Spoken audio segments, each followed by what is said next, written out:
Hey there, Danny here. Welcome to my ramblings. Today I would like to talk about a few different things. One, we have gray, gloomy day here in the desert.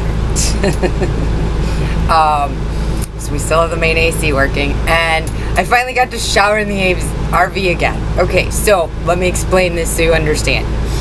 When you live in an RV, when you're hooked up to shore power, a 30 amp or 50 amp, whichever one your RV is, mine's 30, you can run quite a bit of things at one time. When you're mooch docking and you're hooked up to a friend or a relative's home, you can't you can't go over 15 amps.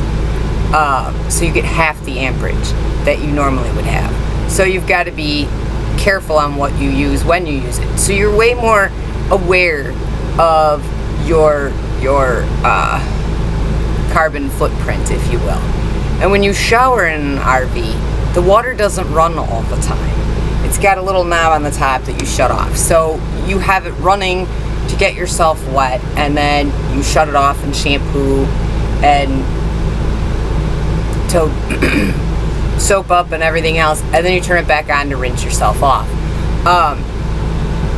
And when I go to shower in a house, in somebody's house, I feel like I'm wasting water because it's running the whole time I'm showering. It just seems weird. And for some reason, it seems like I shower quicker in the RV than I do in a normal shower. But it's nice to be back, able to shower today in the RV, because I absolutely hate having to bag all my crap up and go inside for a shower. I'd prefer to just be able to do it right here.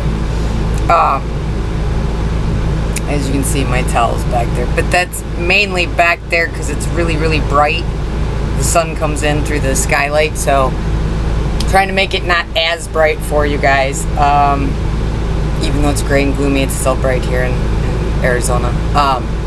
So we should be getting some storms, which will lessen the amount of heat we have to deal with. But I'm sure it'll be back. We're not at the end of the summer.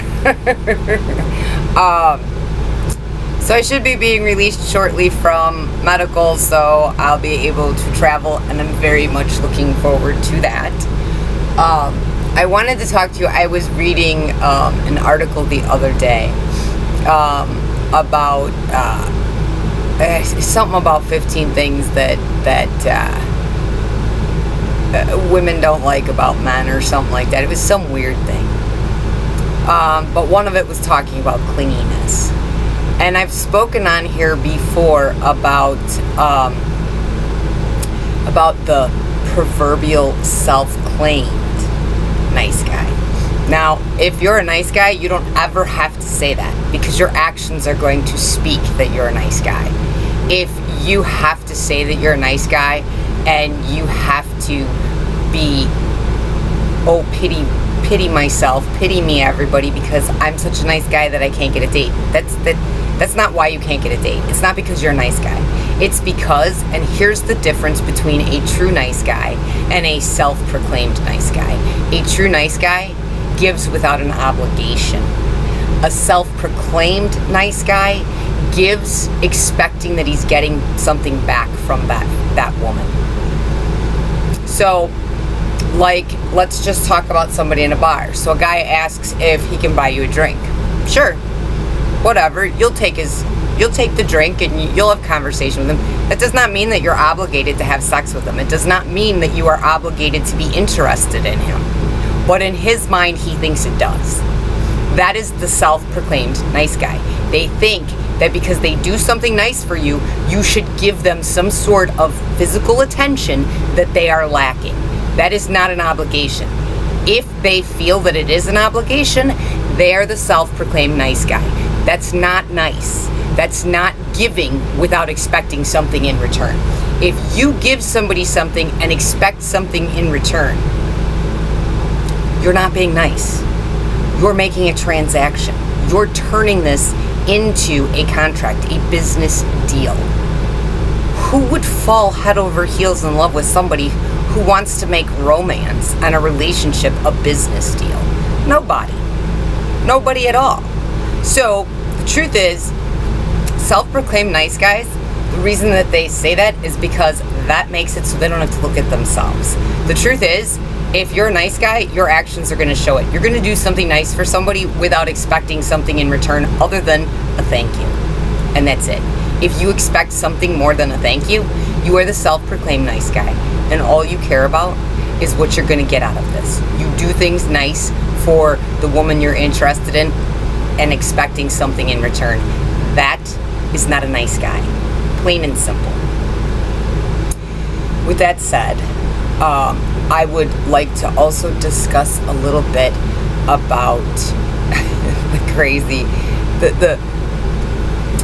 the crazy stuff that comes across that I'm seeing a lot of lately. And I don't want to say the news because I don't really watch television. I actually spend a lot of time watching YouTube.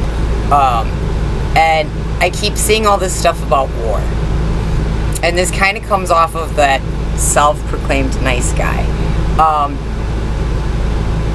Are all of these leaders and all of these people that are waging war against each other, do they not realize that they are exactly childish? They're the bully on the playground.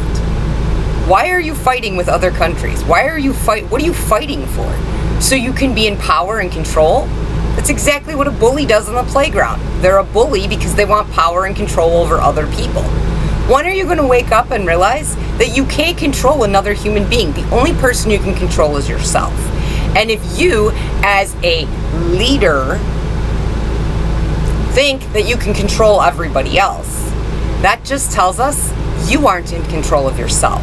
Because when somebody's in control of themselves, they have absolutely no desire or need or want to control other people.